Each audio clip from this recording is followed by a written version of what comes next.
It's Thursday, that means it's time for another chapter of Charlotte's Web by E.B. White. Last time I asked you to do a 6-chapter storyboard, so you had to make one picture and one sentence for each chapter so far. If you have not done that, make sure you do it after this chapter, but you don't need to put one in for chapter 7 yet.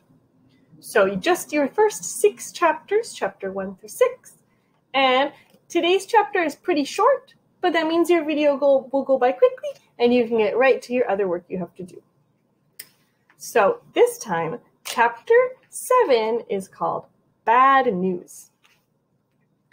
Wilbur liked Charlotte better and better each day. Her campaign against the insects seemed sensible and useful. Hardly anybody around the farm had a good word to say for a fly. Flies spent their time pestering others. The cows hated them. The horses detested them. The sheep loathed them. Mr. and Mrs. Zuckerman were always complaining about them and putting up screens. Wilbur admired the way Charlotte managed. He was particularly glad to see that she always put her victims to sleep before eating it. "It's really thoughtful of you to do that, Charlotte," he said. "Yes," she replied in her sweet, musical voice. "I always give them an anesthetic so they won't feel pain. It's a little service I throw in." As the days went by, Wilbur grew and grew. He ate 3 big meals a day. He spent long hours lying on his side, half asleep, dreaming pleasant dreams. He enjoyed good health and gained a lot of weight. One afternoon, when Fern was sitting on her stool, the oldest sheep walked into the barn and stopped to pay a call on Wilbur. "Hello," she says. "Seems to me you're putting on weight." "Yes, I guess I am," replied Wilbur. "At my age, it's a good idea to keep gaining." "Just the same, I don't envy you," said the old sheep. "You know why they're fattening you up, don't you?" "No," said Wilbur. "Well, I don't like to spread bad news," said the sheep. "But they're fattening you up because they're going to kill you. That's why." "They're going to what?" screamed Wilbur. Fern grew rigid on her stool. "Kill you. Turn you into smoked bacon and ham," continued the old sheep. "Almost all young pigs get murdered by the farmer as soon as the real cold weather sets in. There's a regular conspiracy around here to kill you at Christmas time. Everybody's in on the plot. Lurvy, Zuckerman, even John Arabelle." "Mr. Arabelle?" sobbed Wilbur. "Fern's father?" "Certainly. When a pig is to be butchered, everybody helps. I'm an old sheep, and I see the same thing. Same old business, year after year. Arabelle arrives with his tools and—" "Stop!" screamed Wilbur. "I don't want to die. Save me! Somebody, save me!" Fern was just about to jump up when a voice was heard. "Be quiet, Wilbur," said Charlotte, who had been listening to this awful conversation.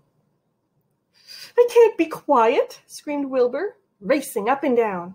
"I don't want to be killed. I don't want to die. Is it true what the old sheep says, Charlotte?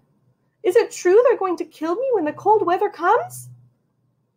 "Well," said the spider, plucking thoughtfully at her web, "the old sheep has been around this barn a long while. She has seen many spring pigs come and go. If she says the plan is to kill you, I'm sure it's true. It's also the dirtiest trick I've ever heard of. What do people think?" Wilbur burst into tears. "I don't want to die," he moaned. "I want to stay alive right here in my comfortable manure pile with all my friends. I want to breathe in the beautiful air and lie in the beautiful sun." "You're certainly making a lot of beautiful noise," snapped the old sheep. "I don't want to die," screamed Wilbur, throwing himself to the ground.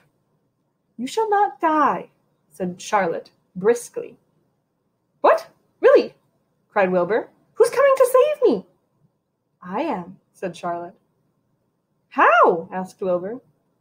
"That remains to be seen, but I am going to save you, and I want you to quiet down immediately. You're carrying on in a childish way. Stop your crying. I can't stand hysterics. Which is like being a little bit crazy. And that's it.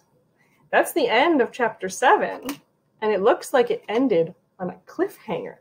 That means that there's something a little scary or suspenseful, but you don't know what's going to happen next. So we'll have to wait till next time to see.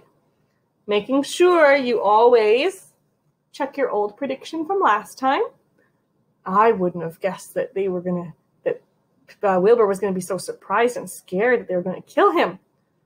I didn't know that was going to happen. So it's okay if your prediction was wrong. Make a new prediction for chapter 8.